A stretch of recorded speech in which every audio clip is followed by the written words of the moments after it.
What's better than one project car?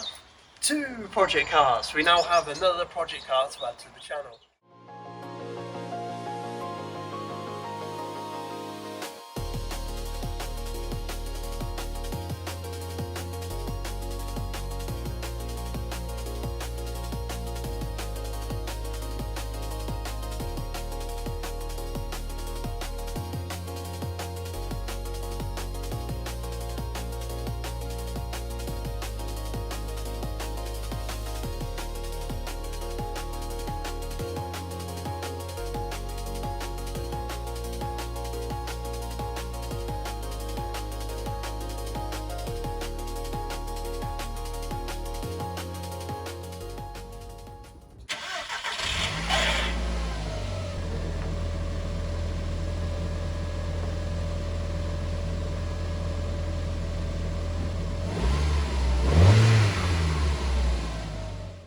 This is a Mk1 Audi TT Roadster. It's the missus car. It's 180 brake, 5-speed, front-wheel drive, 1.8 turbo.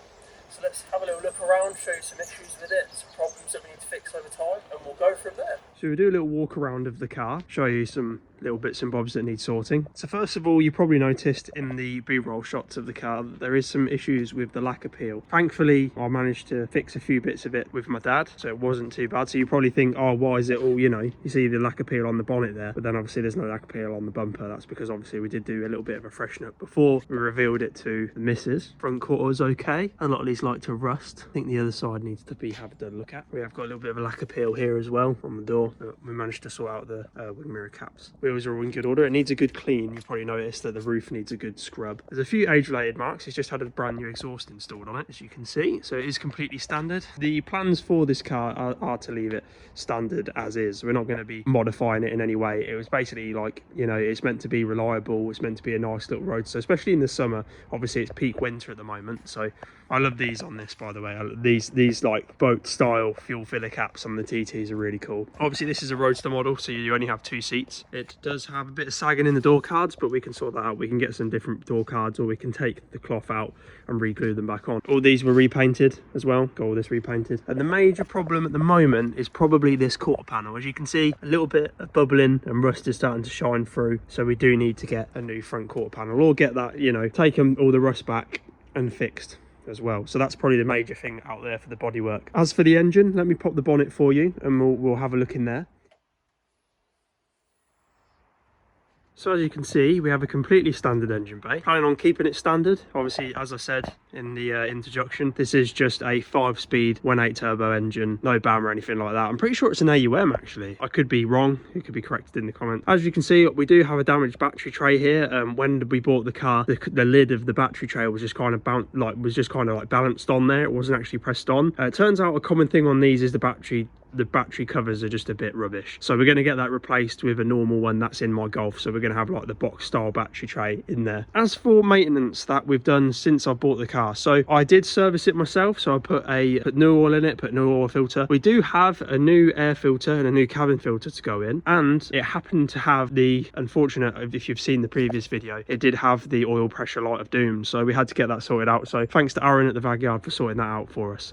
He managed to take the sump off, replace the oil pickup pipe, did a fresh service and everything all like that. And I think there was a few gaskets that needed to be changed as well, so that was all done, and now it runs absolutely great. There's no issues with it at all. Obviously you need to keep on top of it. With it being a 1.8 turbo car, you need to keep on top of the coolant and oil, everything. I did say to the missus, I said the first rule of owning a 1.8 turbo is always have coolant and oil in the boot, just in case you need any of it. I've heard that the rocker cover gasket on this is weeping a little bit as well. That's a common thing on 1.8 turbo engines, so hopefully in the next video we'll do some serviceables on there. We'll get the engine cover off and we'll do a rocker cover gasket, and we'll do, you know, air filter, and we'll do a cabin filter as well.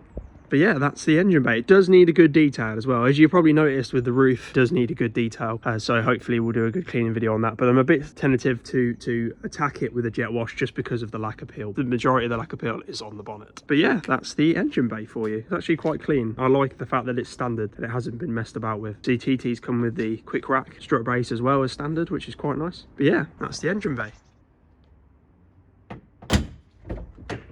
As you can see, we have a pretty standard Audi TT interior. We do have heated seats as well. Unfortunately, one of them only works. I'm not sure why the driver's side one doesn't work. passenger side wouldn't work, so if you're a passenger in this, which most time I will be, I'll be toasty. Everything else, none of the dials are worn, the radio works and everything like that. There is an issue with the clocks. I think it's a common thing on Audi TTs, the Mark 1s, where the solder the connections kind of wear over time, which makes the screen go all funny, but we'll try and fix that as time goes on. Got some cool little trinkets and stuff. She's already kitted it out with a nice manly air freshener and this thing, I don't know whatever this thing is, but yeah, we've got that in here. Trying to figure out why this heated seat doesn't work, and then we need to fix the clocks, but I'll get a soldering iron or something like that, and I'll try and fix the clocks myself before we get them sent off to a shop or something like that. But yeah, that's the interior in here.